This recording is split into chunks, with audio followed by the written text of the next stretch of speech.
My name is Stephen Powers. I'm an artist. I was born and raised in West Philadelphia. We were a train ride from here.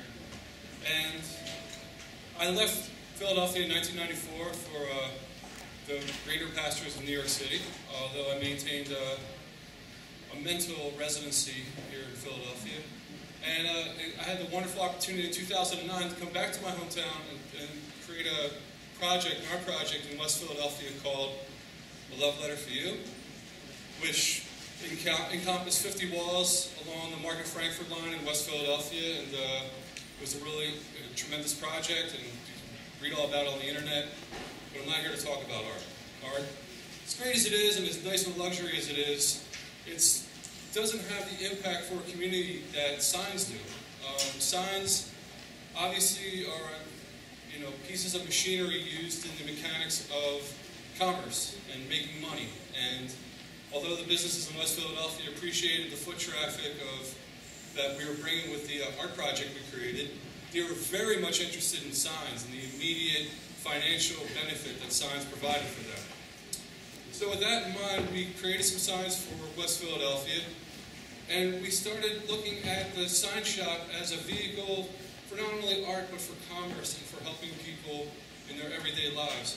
I'm sure everybody here who's interested in revitalizing a commercial corridor probably has the word signs at the top of their list of things to do, and we're here to help. So this is a sign shop we've opened up in Brooklyn. We have one that was pointed out that's on Girard Avenue. The space in Brooklyn was originally donated to us. We're now renting. We're paying tenants now.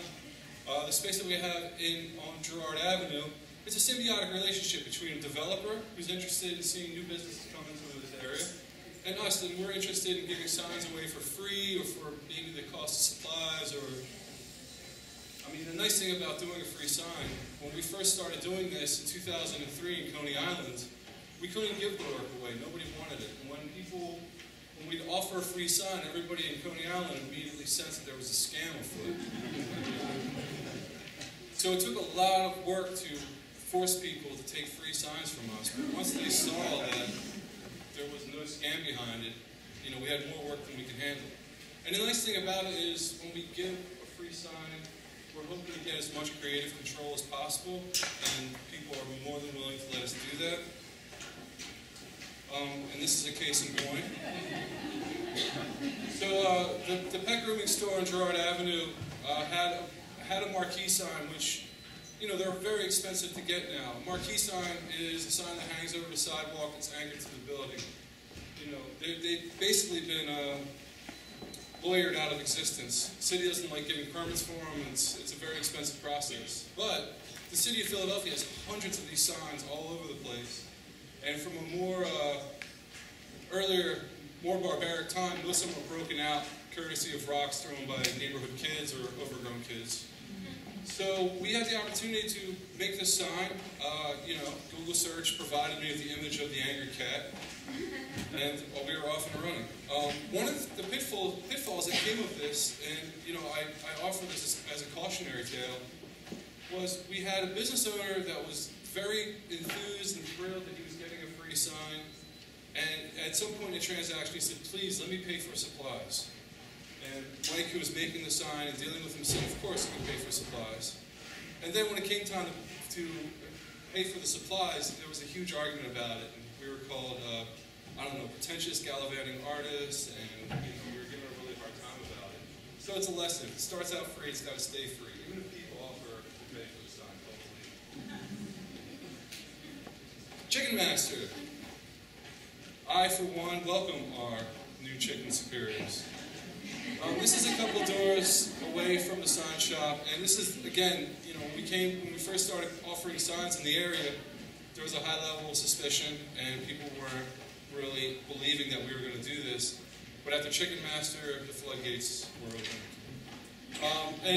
Both of this and the shop before it are grabbed from Instagram. I'm a recent joiner of Instagram, and it's changed my life.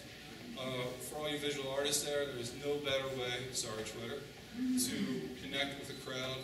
Something like 2 months I have 17,000 followers, so it works. This is from West Philadelphia. Binti and his partners, I think Binti played bass on the, he played bass on a very successful album in the mid-2000s, and he's opened up a nightclub in West Philadelphia. This sign is still working. It's still working its magic at 48th and Market. This is on 60th Street, and the 60th Street commercial strip is like a lot of the other strips that have been talked about, where it's like a generation ago, this was a really important commercial center for families of the neighborhood, and it's been reduced to a few businesses. But well, the Wheels of Soul aren't really contributing much in the way of positivity, but Cream of the Sea Fish Market across the street is. And, you know, I want to say, we're not on a crusade to, like, you know, revitalize the neighborhood. We're just very interested in, like, oh, this beautiful extruded plastic West Indian American market sign behind it and what it says about the neighborhood, and we want to add and contribute to that. It's no different than what we did as graffiti writers. You know, we just want to embroider what we do onto the fabric of the city. And that's about it. So hire a sign painter. Handmade is always better, and one sign at a time. Thank you.